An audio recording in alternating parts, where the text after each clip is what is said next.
Hello everyone, in this video we will learn how to calculate percentage of total in Excel.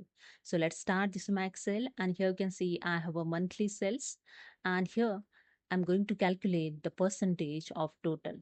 So first you just calculate the total amount is cell column. So simply select the cell, use the is equal to and enter the sum, and here just select the range of column, bracket closed and enter. So here get total 1,81,000.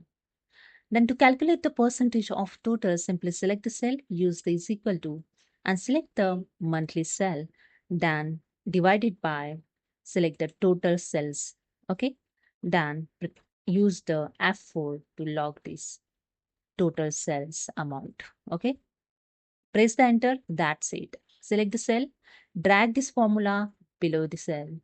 And after that, go to the home tab. In numbers group, click on this percentage option and you can increase the decimal here. Just click on the increase decimal and I just increase the size of text and see here. That's it. Here the calculate percentage of total. So hope you understood. If you like this video, please subscribe my channel. Thank you so much.